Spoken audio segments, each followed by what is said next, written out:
तो हमने हमारे पिछले वीडियो में देखा था कि लूजिंग और वेंगी की फाइट की वजह से येन को लूजिंग के पोर्गेटरी माउंटेन पर होने के बारे में पता चल गया था, जिसकी वजह से येन वहां पर बहुत ज्यादा खुश हुई थी। लेकिन साथ ही में वो वहां पर बहुत ज्यादा घबरा भी गई थी, क्योंकि वेंग का लेवल ज्यादा होने की वजह से लूजिंग को उस फाइट में बहुत सारी इंजरीज आई थी। और अब आगे तो हम हमारे वीडियो की शुरुआत में मिस सुलिंजुन को देखते हैं, जो कि एक झरने के पास में बैठकर अपने इंस्ट्रूमेंट को बजाने की प्रैक्टिस कर रही होती हैं कि तभी वहाँ पर सीनियर मैंग आते हैं और उन्हें वहाँ पर बताते हैं कि लूजिंग पोर्गेटरी माउंटेन के अंदर वेंगी के साथ फाइट कर रहा है, जिसके बारे में जानकर मिस सुलिंजुन को वहाँ पर कुछ भी फर्क नहीं पड़ता है। और वो सीनियर मैंग से कहती हैं कि आखिरकार मैं उस जिद्दी लड़की की फिक्र क्यों करूं, जो कि अपने सामने किसी की बात नहीं मानता है और सिर्फ अपनी अपनी चलाता है। तो उनके इस गुस्से को देखकर सीनियर मैंग कहते हैं कि आप बिल्कुल ही सही कह रही हो, जब लूजिंग का गुस्सा उसके ऊपर हावी हो जाता वो किसी भी चीज की फिक्र नहीं करता है और वो सिर्फ आगे ही बढ़ता रहता है, जिसे कि कोई भी नहीं रोक सकता है। और जरा आप इस बारे में सोचकर देखिए कि अभी से ही वो इतना ज्यादा टैलेंटेड है, तो फ्यूचर में तो पूरी इंपीरियल सिटी की ग्रेट फैमिलीज की नाक में दम कर कर ही रख देगा। जिसके साथ ही में वो उनसे कहते हैं कि इसीलिए अब आपको लूजिंग को वापस लाना होगा, ताकि हम लोग उसे एक अच्छा सा फ्यूचर दे सके।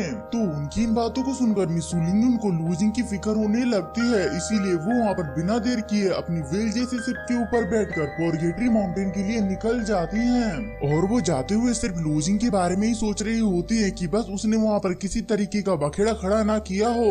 और वहीं दूसरी तरफ हम लोग येन को देखते हैं, जो कि वहाँ पर अपने फॉरबिडन आर्ट का यूज करके उस बैरियर को तोड़ रही होती है, जहाँ पर वो उसे तोड़ने के लिए अपनी पूरी ताकत लगा देती है, जिसकी वजह से उस बैरियर में कई सारे क्रैक्स आ जाते हैं और वो टूटने ही वाला होता है कि तभी वहाँ पर सेट मास्टर आकर उस बैरियर को टूटने से रोक देते हैं और उससे कहते हैं कि तुम यहाँ पर ऐसा नहीं कर सकती हो।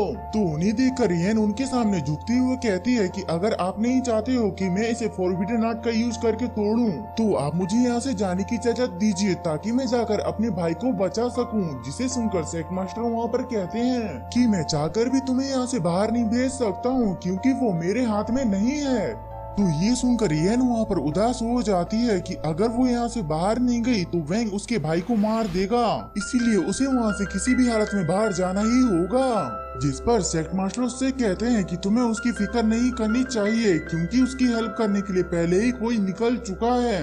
और उनके ये कहते हैं यहाँ पर हमारा सीन शिफ्ट होकर के लूजिंग के ऊपर आ जाता है, जहाँ पर उन दोनों के अटैक्स टकराने की वजह से कई सारी चट्टानें टूट गई थी, जिसकी वजह से लूजिंग भी वहाँ पर इंजर्ड हो गया होता है। लेकिन वो वहाँ पर किसी तरीके से खड़ा हुआ होता है, साथ ही में वो वहाँ पर खुश भी होता है कि आज उसने अपने डिवन फिस्ट की मैनुअल के फर्स्ट मूव को सक्सेसफुली सीख लिया है। और ये सब कुछ कहते हुए लूजिंग की हालत इतनी ज्यादा खराब हो गई थी कि उसके मुंह से खून आ जाता है। लेकिन तभी हम लोग देखते हैं कि उस जगह में कुछ हलचल होने लगती है और जमीन के अंदर से एक बड़ा सा फायर लोटस निकल कर बाहर आता है, जिसे की लूजिंग बड़े ही हैरान होकर देख रहा होता है। और उस लोटस के अंदर और कोई नहीं बल्कि वेंग होता है, जो कि पहले से ज्यादा पावरफुल लग रहा होता है। और वहीं वेंग लूजिंग से कहता है कि तो तुम्हारे पास एक सेंटीग्रेड की डिमोनिक स्किल भी है, इम्प्रेसिव, लेकिन तुम्हें क्या लगा था कि तुम सिर्फ एक स्किल मैनुअल के दम पर मुझसे जीत जाओगे। जिसके साथ ही में वो वहाँ पर अपनी पावर्स की मदद से लूजिंग के आसपास के एरिया में अपने लोटस डोमेन को फैला देता है और फिर वो अपने एक लोटस के अंदर लूजिंग को फंसा लेता है, जिसमें की कई सारी चेन्स आकर के लूजिंग को जकड़ लेती है, ताकि लूजिंग वहाँ से भाग ना सके। जिसके साथ ही में वेंग उस लोटस को बंद कर देता है और वहाँ पर लूजिंग से कहता है कि ये तुम्हारे लिए एक गर्व की बात है, जो आज तुम मेरे इस खास फायर लोटस के अंदर मरोगे। और इसी के साथ ही में हम लोग देखते हैं कि वो लोटस लूजिंग के एसेंस की पावर्स को अपने अंदर एब्जॉर्ब कर रहा होता है, जिसकी वजह से लूजिंग की पावर्स वहाँ पर खत्म हो जाती है। इसीलिए वो वहाँ पर हार मानने लगता है कि अब मुझे नहीं लगता है कि मैं यहाँ पर अपनी बची हुई पावर्स के साथ इसे हरा पाऊंगा। जिस वजह से फादर आप मुझे माफ कर दीजिएगा कि मैंने यहाँ पर आपको निराश किया है। मगर अब उसकी ऐसी हालत देखकर एल्डर ड्रैगन से नहीं रहा जाता और वो अपनी पावर्स को लूजिंग को देने का डिसाइड करता है, जिसकी वजह से उसके चारों तरफ काले बादल आ जाते हैं। और उन्हें देखकर वेंग कहता है कि अब बस करो, तुम्हें यहाँ पर और स्ट्रगल करने की जरूरत नहीं है।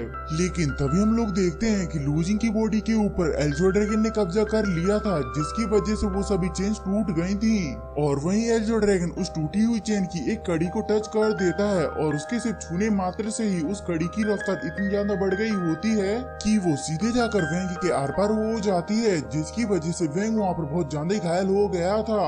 इसीलिए वो वहाँ पर गुस्से में लूजिंग से कहता है कि अब तो मुझे तुम्हें मारने के लिए एक और रीजन मिल गया है यहाँ पर। तो उसकी ऐसी बचकानी बातों को सुनकर एल्जो ड्रैगन वहाँ पर हंसने लगता है, जिसे देखकर वेंग वहाँ पर बिल्कुल ही खौल जाता है और वो वहाँ पर कहता है कि तुम मेरा मजाक उड़ा रहे हो, इसीलिए अब मैं तुम्हें यहाँ पर ऐसी मौत दूंगा कि तुम्हें यहाँ पर क्लियर्स का सेट में आने तक का रिग्रेट होगा। जिसके साथ ही में वो वहाँ पर लूजिंग को मारने के लिए एक अटैक को रेडी करने लगता है, लेकिन तभी वहाँ पर एक अटैक आकर उसे डिस्ट्रॉय कर देता है। और ये अटैक मिस सू लिंग्यून ने किया था, जिन्हें देखकर वेंग वहाँ पर हैरान हो जाता है। इसीलिए वो चुपके से लूजिंग को वहाँ पर उस लोटस के अंदर फंसाने की कोशिश करता है, लेकिन इस चीज को वहाँ पर मिस सू लिंग्यून नोटिस कर लेती है। इसीलिए वो वहाँ पर अपने पास से एक टोकन निकालकर उसकी मदद से उस पूरे एरिया में फैले हुए वेंग के डोमेन को साफ कर देती है, जिसकी वजह से लूजिंग भी उस लोटस से बाहर आ जाता है। और वो वहाँ पर मिस सू लिंग्यून को देखकर बहुत ज्यादा ही खुश होता है। जिसके बाद मिस सू लिंग्यून वहाँ पर अपनी ऊंची आवाज में वेंग से कहती हैं कि तुम यहाँ पर अपने गंदे हाथ मेरे लोगों से दूर रखो, और अगर तुम फिर भी यहाँ पर फाइट करना चाहते हो तो सबसे पहले इस एम्परर टोकन को देख लो। जिसे देखकर वेंग वहाँ पर बिल्कुल ही हैरान हो जाता है, क्योंकि उस टोकन का इस्तेमाल एम्परर खुद ऑर्डर देने के लिए करते हैं, और अगर किसी ने भी उनके ऑर्डर्स को मानने से इनकार कर दिया तो उन्हें सीधे इस डिवाइन नेशन से बाहर निकाल दिया जाएगा। इसीलिए वो वहाँ पर सोचता है कि ये मैंने एक्सपेक्ट नहीं किया था कि ये यहाँ पर लूजिंग को बचाने के लिए खुद एम्परर टोकन का इस्तेमाल करेंगी, जिस वजह से अब उसके पास वहाँ पर कोई और चारा नहीं बचता है सिवाय उस ऑर्डर के मानने के। इसीलिए वो वहाँ पर मिस सू लिंग्यून को ग्रीट करते हुए कहता है कि मैं और लूजिंग बस एक दूसरे को सिखाने के लिए नकली में फाइट कर रहे हैं। मुझे लगता है कि आपने यहाँ पर कुछ गलत समझ लिया है, इसीलिए आप मुझे वो एम्परर टोकन दिखा रही हो। जिसके रिप्लाई में मिस सू लिंग्यून उससे कहती है कि मुझे पता है कि तुम लोगों के साथ बात करने में कितने ज्यादा एक्सपर्ट हो, इसीलिए मैं तुम्हें यहाँ पर एक सलाह देती हूँ कि तुम अगली बार असली में फाइट करना, नकली में नहीं। तो ये सुनकर वेंग उनसे कहता है कि मुझे नहीं लगता है कि ये इंसान कभी पावर्स के मुकाबले में मेरे पास में भी पहुंच पाएगा, क्योंकि ये बहुत ज्यादा ही कमजोर है। इसीलिए मुझे लगता है कि इसके साथ फाइट करना मेरे लिए टाइम वेस्ट होगा। और ये कहकर वो वहाँ से जाने लगता है, जिसे सुनकर लूजिंग को भी वहाँ पर गुस्सा आता है। इसीलिए वो वहाँ पर उससे कहता है कि तुम देखना, मैं सिर्फ एक साल के अंदर ही येन को स्पोर्गेटरी माउंटेन से निकालकर बाहर ले जाऊंगा। लेकिन वेंग उसकी बात पर ध्यान न देते हुए हंसते हुए वहाँ से चला जाता है। और फिर उसके बाद लूजिंग अपने फिश जेट को उठाकर वहाँ से जाने लगता है, जिसे जाता हुआ देख करके मिस सू लिंग्यून कहती हैं कि तुम सच में एक जिद्दी लड़के हो जो कि किसी की भी नहीं सुनता है। लेकिन तुम्हारी जानकारी के लिए तुम्हें बता दूं कि इस जगह को 6 डायरेक्शन एरिया कहते हैं, जिस वजह से मुझे नहीं लगता है कि तुम अभी की अपनी सिर्फ इतनी पावर्स के साथ येन के पास में भी पहुंच पाओगे, इसीलिए उससे मिलने की बात तो दूर की है। जिसका रिप्लाई लूजिंग लड़खड़ाते हुए देता है कि मैं सिर्फ येन से मिलने के लिए इस पूरे पोर्गेटरी माउंटेन की चुनौतियों का सामना कर सकता हूँ। और ये कहते हुए वो वहाँ पर नीचे गिर जाता है। तो उसकी ऐसी हालत को देख करके मिस सू लिंग्यून को उसकी फिक्र होने लगती है। इसीलिए वो उससे कहती हैं कि तुम्हें खुद के ऊपर ज्यादा जोर डालने की जरूरत नहीं है। लेकिन लूजिंग उनकी इस बात को नहीं मानता है और वहाँ पर किसी तरीके से खड़े होते हुए कहता है कि एक बार मेरे फादर ने मुझसे कहा था कि इस वर्ल्ड में कुछ भी परफेक्ट नहीं होता है, इसीलिए कभी हार न मानकर सिर्फ आगे ही बढ़ते रहना चाहिए। जिसके बाद वो मिस सू लिंग्यून से पूछता है कि अब आप मुझे बताइए कि मेरी जगह पर अगर आपका कोई फैमिली मेंबर इस पोर्गेटरी माउंटेन पर लॉक होता तो क्या आप हाथ पे हाथ धरकर बैठी रहती? तो उसकी ऐसी बात सुनकर मिस सू लिंग्यून को वहाँ पर अपना पास्ट याद आ जाता है, जिसमें कि उनका छोटा भाई एक माउंटेन से लटका हुआ होता है और उसका हाथ उनके हाथ में था, लेकिन तभी उनसे वो हाथ छूट जाता है और वो चाहकर भी अपने भाई को बचा नहीं पाती हैं, जिसका अफसोस उन्हें आज तक है। और इन सब की वजह से वो लूजिंग की सिचुएशन को अब और अच्छी तरीके से समझ पा रही थी। इसीलिए वो वहाँ पर सोचती है कि मैं तो इस दुनियादारी के चक्कर में भूल ही गई थी कि मैं पहले कैसी पर्सन थी, जिसे कि सिर्फ अपने भाई की प्रोटेक्शन के अलावा कुछ भी नहीं दिखाई देता था। और ये भी बिल्कुल मेरी तरह ही है, दूसरों की नजरों में लापरवाह। जिसके बाद हम लोग देखते हैं कि मिस सू लिंग्यून अचानक से लूजिंग का हाथ पकड़ लेती हैं और उससे वहाँ पर कहती हैं कि अब बस करो, तुम अपनी बहन से मिलने के लिए इतने टाइम बाद जा रहे हो तो क्या तुम उससे इस हालत में मिलोगे? जिसके साथ ही में हमारा ये वीडियो यहीं पर ही खत्म होता है। आई होप कि ये वाला वीडियो आप सभी को पसंद आया होगा, और अगर आया तो प्लीज लाइक, शेयर, कमेंट और हाँ, चैनल को भी सब्सक्राइब कर लीजिएगा ताकि मैं ऐसी ही वीडियो आप सभी के लिए लाता रहूं।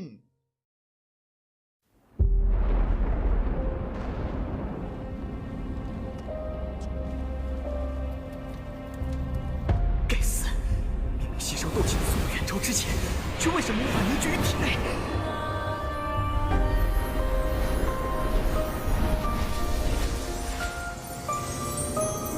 小娃娃，看来你需要帮助啊！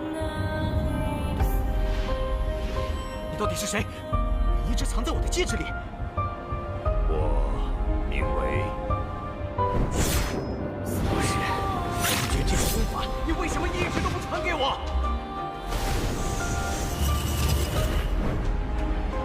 药老，吸你3年斗之气，老夫也是迫不得已。老家伙，你可知道你吸收我的斗之气给我带来了多少屈辱吗？小娃娃，你想变强，想受到别人的尊崇吗？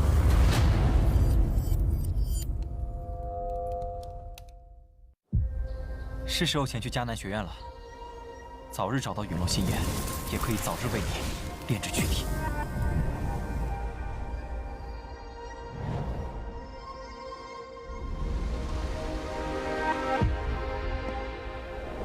我知道萧炎哥哥一定会来的。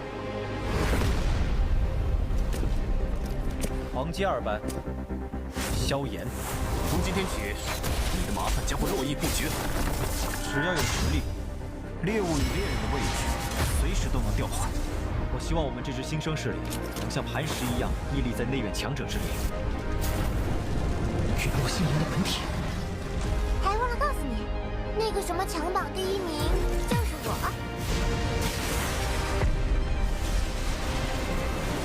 就让本王送你上路吧。挑战我，只是萧炎哥哥说想看见我耀眼的一面。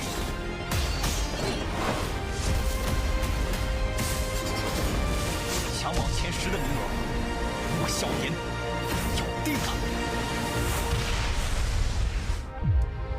萧炎少爷，小姐该回家了。薰儿，等着我，我会去找你的。不管你背后势力是如何庞大与恐怖，你是我的。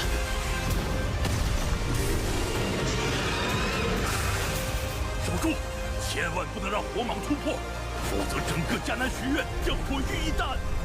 大长老，那就别怪韩某出手硬抢了。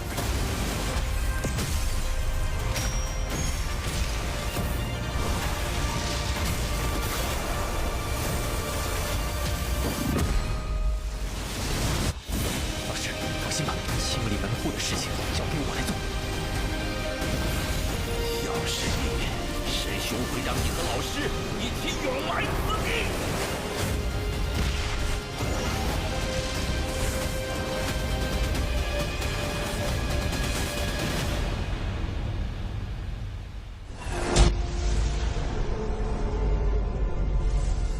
想不到，猎人成了猎物，却是没能杀人的寒风。老师，对不住了，这些连累您了。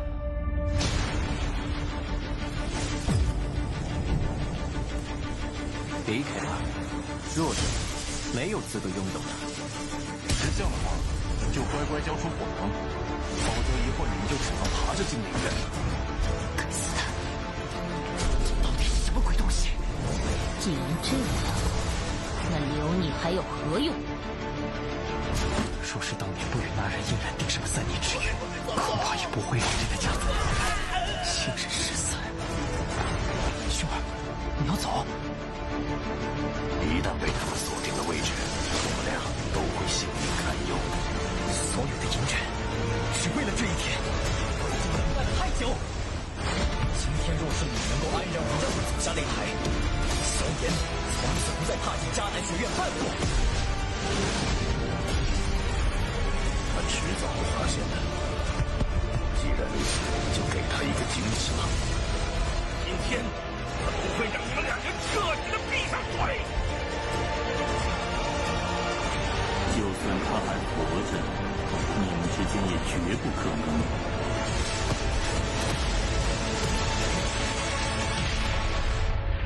加玛帝国云岚宗，萧炎回来了。